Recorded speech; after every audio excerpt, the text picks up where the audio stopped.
Hi there everybody, Ollie here, aka Secret Nimbus here, another episode of Magic Duels. So for today's episode we are back with the Spirits deck. So how do we want to start this off? Probably just going to go straight through the Rattlechains or Erdwal Illuminator. For our first game of the day we're playing the rank 26 Chateau XKE. We'll drop the Meandering River to start off with just because obviously it comes in tapped. Would be nice to get the Stoneforge Masterwork down, but it's not really the end of the world. If this was one of the other lands, which basically wouldn't come in tapped after we played either one of our basic lands or two of our basic lands, I would have considered dropping one of them to get the Stoneforge Masterwork out. Like Glacial Fortress would have been fine for me to have got Stoneforge Masterwork out, but we're fine. So we'll play out the plains, and then yeah, I think we'll just drop the Erdwal Illuminator to start off with. So at this point, over the next couple of turns, we're just going to be dropping maybe a Spectral Shepherd and a Thunderclap Wyvern. So yeah, turn 3 will be Spectral Shepherd, turn 4 Thunderclap. And then just kind of keep swinging for this guy's face. I mean, we've got red and blue so far, so I'm assuming Thopters. So we're actually kind of one of the few decks which can actually compete with Thopters in the air, which is quite nice.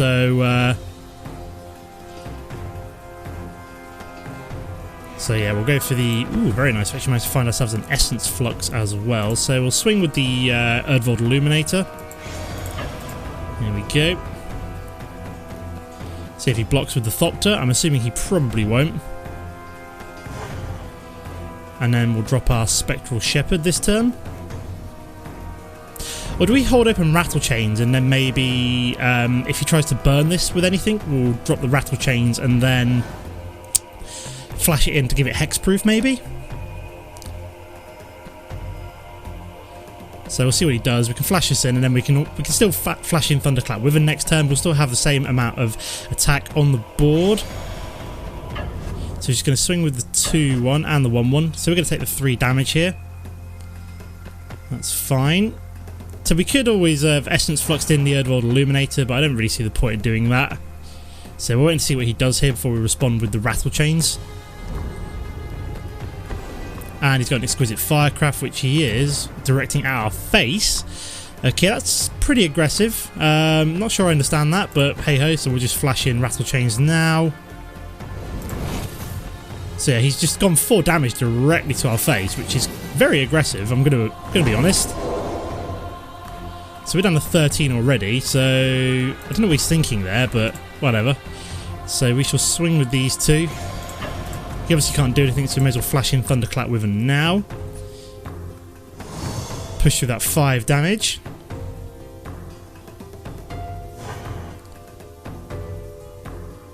Take him down to 14. So yeah, we should be okay now, in theory. Can't really block with the Thunderclap Wyvern against this in case he is holding open a Exquisite Firecraft, not Exquisite Firecraft, one of the 1-mana burn spells. What are they called? My brain's gone. Although he does look like he's mana screwed, which is probably good for us because that basically means he can't get any one of his lords down, such as the Peering Kirin Nalar, or is it Whirler-Rogue? Whirler-Rogue, yes. I want to say Whirler-Rogue. I haven't played with Thopters for so long. I've actually forgotten what bloody cards are in there. This is obviously a Gear Per Gear Crafter. Got the... yeah, I just outright forgotten what's in a blooming Thopter deck right now. Just shows how long since I've played with Thopters or played against them. Is it like Reclusive Artificer? No, that can't be right. So okay, so he's Exquisite Firecrafting my Thunderclap Wyvern. So yeah, this is where having the Essence Flux would have helped, but it's not the end of the world. So is he going to swing, or is he going to hold open a blocker? He's going to swing for 3. Okay, that's interesting. So he's still being aggressive.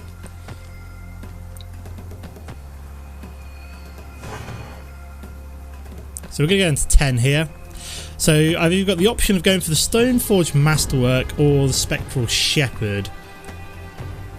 Ooh, we've got Angelic Purge, which is quite nice. So we could just like outright get rid of like his 2 attack creature.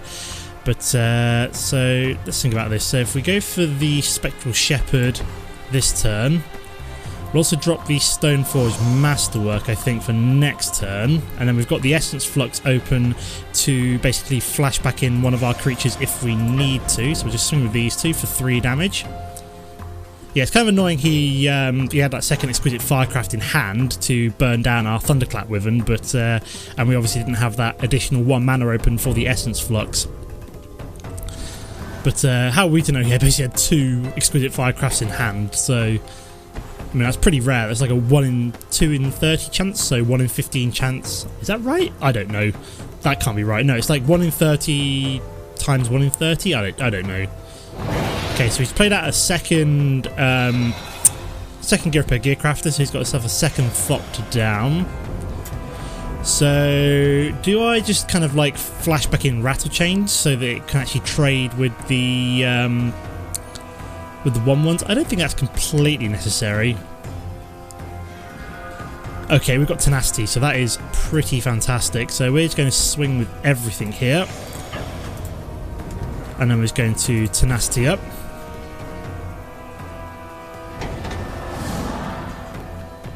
We still have the Essence Flux open to save the Rattlechains in case he decides to double block with both Thopters. Which would then bring it back down as a 2, would be a 3/2 normally. Okay, so we're just going to gain a whole hell of a lot of life there. Go all the way back up to 18 and he's down to 3, so that was a pretty good manoeuvre from us with the Tenacity there. Like I said, we're always going to be one of the few decks that can actually compete with the air power of a Thopter deck, so just wondering what he's got here. We only need to push through 3 damage next turn, so depending on what he does, what he swings with, we've got an Angelic Purge to take out a Thopter if he's holding open a blocker. Either that, we've got Stoneforge Masterwork to stick on our Rattlechains to give it a bit of extra beef. Okay, so I'm assuming he's not going to swing here. No, he is not, and that's basically him dead at this point, surely. Okay, so we'll drop the island. If we equip you... If we Angelic Purge one of these, do we just win? I think we do, don't we? So if we Angelic Purge you, for example... yeah, we may as well get rid of one of the mana which we've already tapped, so we can still play Essence Flux. Like, that would have been a really bad idea to have got rid of the 1 mana, which would have allowed us to kind of save one of our creatures if we wanted to. Okay, so he's got a Fiery Impulse, so he's going to be able to what's the word I'm looking for? Destroy my Rattlechains. So can we just Essence Flux it then? And then give target creature hexproof, doesn't really matter at this point, so Erdwal Illuminator. So we can swing with both of these this turn, and so his Exquisite Fire... Is it Exquisite Firecraft? No, it's Fiery Impulse, isn't it? So we can now swing with both of these, so we can push through at least 1 damage, unless he's got a second Fiery Impulse. Okay, he's got a second Fiery Impulse, so I'm guessing he's going to target at my Spectral Shepherd. Okay. So he's going to let that 1 damage go through. So this is pretty close. I mean, he's burnt through 2 Fiery Impulses and 2 Exquisite Firecrafts, so I'd like to see what he's got coming up now, basically. I should have assumed that he had another Fiery Impulse up his sleeve, but maybe wait until next turn to swing with all 3 creatures. But okay, so he's got Peering Kirin, so we're suddenly not looking quite so good, as he's now got 3 Thopters in the air. So I think at this point what we really want to do is just stick a Stoneforge Masterwork on our Erdwal Illuminator and then just keep... ooh, we've got a Bygone Bishop as well, very nice. So if we equip you, like so, then also play out Bygone Bishop, just as an additional blocker for next turn, and also an additional threat. So it's going to swing with you, like so, because you trade with all 3 of these, which is what we want. Whereas if we swung with like Rattlechains, for example, it wouldn't be able to trade with just 2 of them, so he's just blocking with the individual creature here.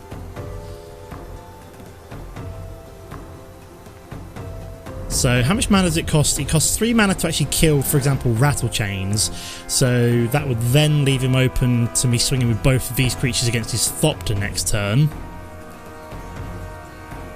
I'm just thinking he can't actually kill Rattlechains with Pier and Kieran because that would then leave him open for lethal next turn. Unless he does that, of course. Although, at the same time, we're still okay at the moment. If we get like another Angelic Edict come through, is that? No, it's not Angelic Edict, it's Angelic Purge, isn't it? Oh, hello!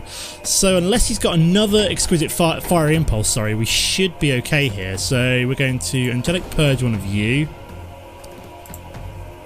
One of the blue mana. Has he got an answer to this? Because even if he can Fiery Impulse one of my creatures... there we go, so we did win. So yeah, even if he could Fiery Impulse one of my creatures, we'd still then have 2 creatures which we could push through with lethal. So yeah, good first game. Let's move on to game number 2. Okay guys, here we are for game number 2. I completely missed to it. I was looking at the name going, I have no idea how to say that very, very quickly, so going to go back to it in a second. Yeah, we'll keep this hand, mostly because we've got the Always Watching and the double Topplegeist. I mean, if we find a third mana, I will be very, very happy.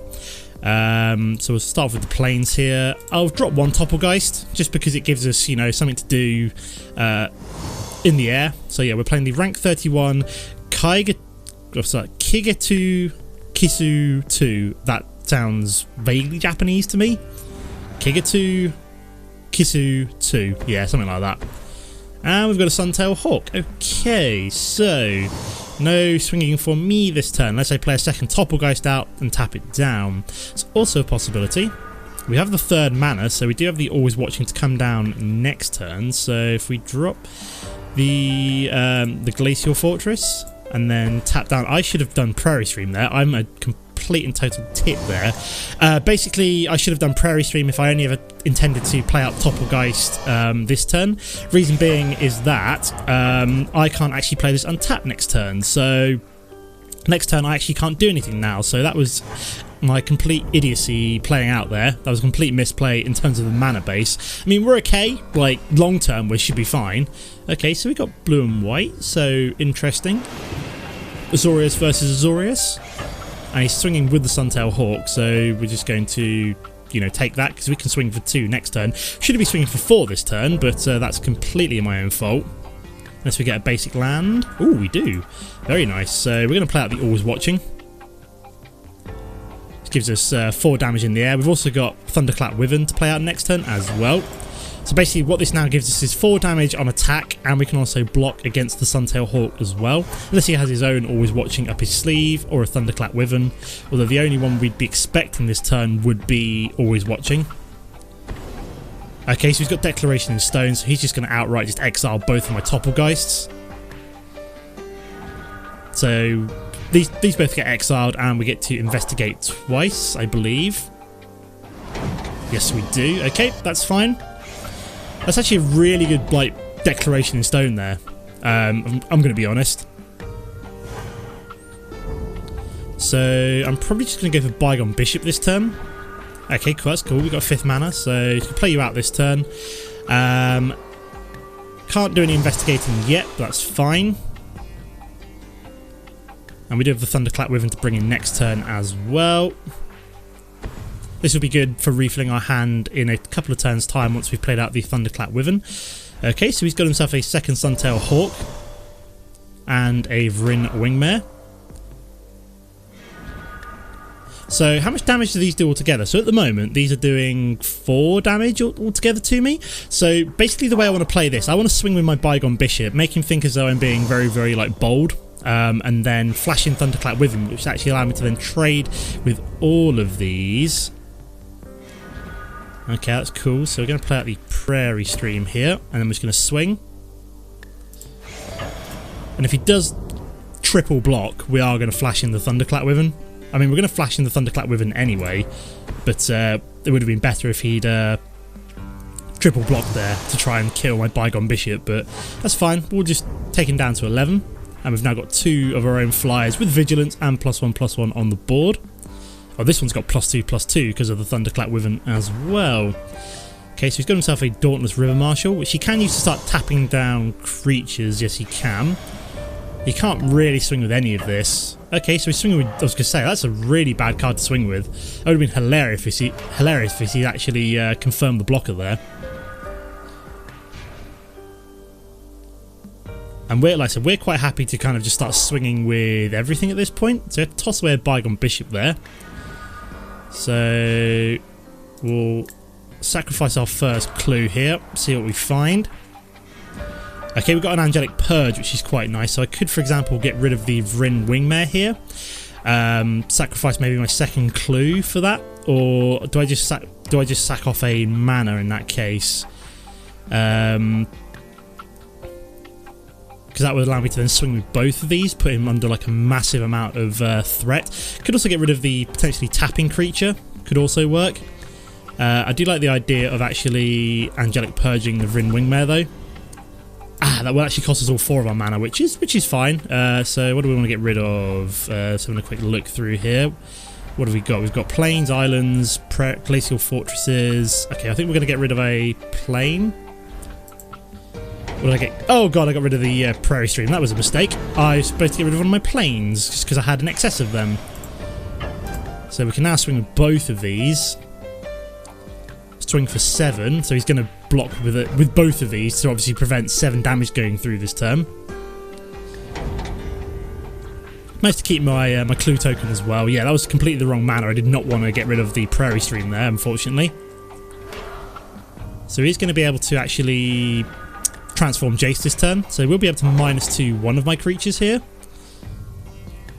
We could kill that, depending on what else we get this turn. I'm either going to be killing Jace or just going straight for his face. So we can't quite kill it actually. We can't quite kill Jace, but we might put him under pressure though. I can actually tap down one of my creatures as well, which is so you can tap down my Thunderclap Wyvern, for example. So I did not mean to pause the game there. Okay, so we've got an Apothecary Geist, which is quite nice. So first of all, we're going to... No, we're not going to sacrifice a clue this turn. We are just going to swing with both of these at Jace. Interesting, if I was him, I would have tapped down one of my creatures. Okay, so he's got a Thunderclap Wyvern. So he can block one of these, but it will die, put it that way. Yeah, that's just going to... No, it won't die, actually, because my Bygone Bishop has... slightly less health than that, so we're just going to drop Apothecary Geist as a 3rd flyer. And we're getting 3 health as well, which is quite nice. So yeah, this guy, unless he's got, I don't know, like a sweeper, like Planar Cleanse? Planar Outburst, sorry. Planar Cleanse is the old one from, was the old Eldrazi one, where it's like a colourless mana that just literally just wiped the entire board, so we should be able to kill Jace this turn. Oh, yep, there it is, Planar Outburst. I was kind of expecting that. So that's annoying. At least we've got a Bygone Bishop, so we're going to sacrifice a clue as well in case we get something better. At least we've still got our Always Watching. Okay, so nothing better there, so we're just going to drop the Bygone Bishop. And then continue on.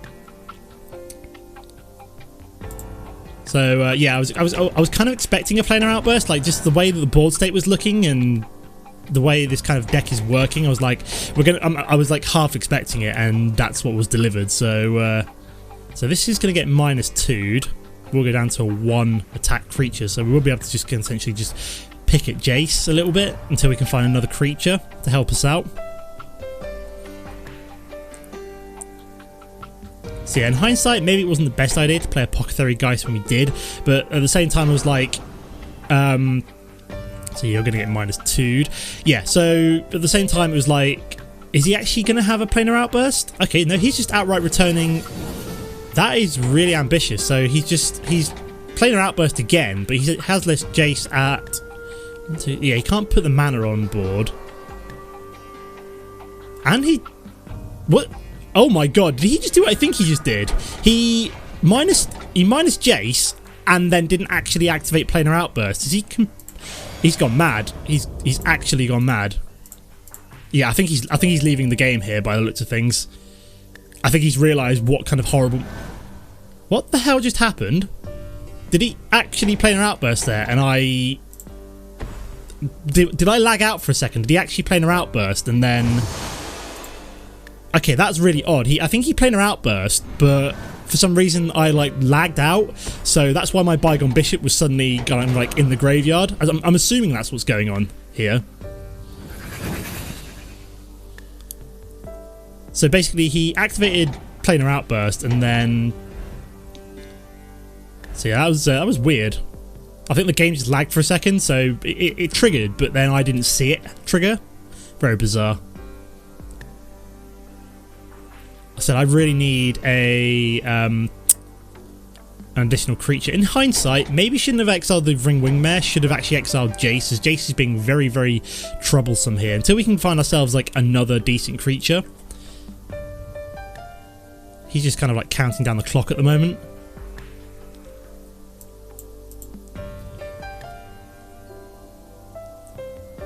Like, what's he got in hand? Like, what is this? What is he trying to decide to do?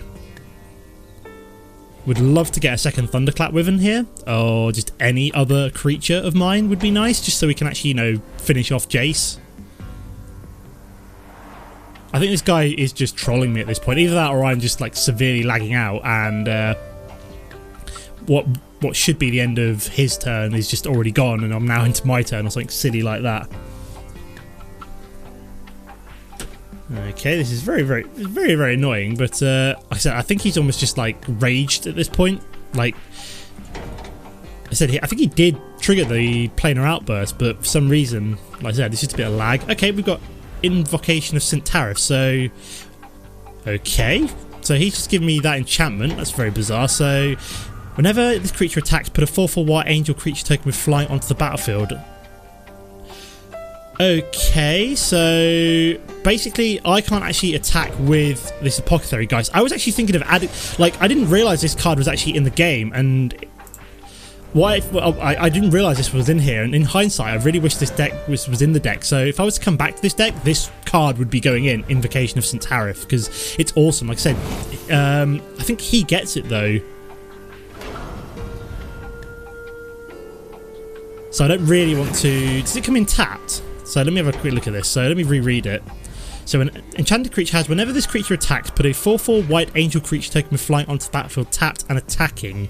Exile that token at the end of combat. Like, I can't tell if he gets that or I get that. I might experiment here. I'm gonna swing with it and see what happens. We'll give it a go. So I don't know if he gets it or I get it. I get it. Okay, so I should have attacked last turn then. I think he thought that maybe he got it, but he's essentially like I said, that kind of thing in Hearthstone used to trigger, like, I'm probably used to like the Hearthstone rules where if that kind of thing was put on one of my creatures, he'd get the effect, but for some reason he's now not getting that effect, so he's put the Invocation of St. Tariff on my creature, so he's actually blocking that. So okay, that's something to be learnt. But yeah, this card should have been in this deck. In hindsight, I didn't see it until after I'd already put the deck together, but I would definitely be using Invocation of St. Tariff in future in this deck if I was to go back and readjust it. So yeah, this is something that should have been in the deck, and he's just decided that he's going to leave the game there. So yeah, that's a couple of good wins. Well, I almost feel as though I don't deserve that last win, mostly because of the that invocation, but I feel as though he shouldn't have used that, but hey ho. So yeah, we're up to rank 31. Get the bonus gold as well.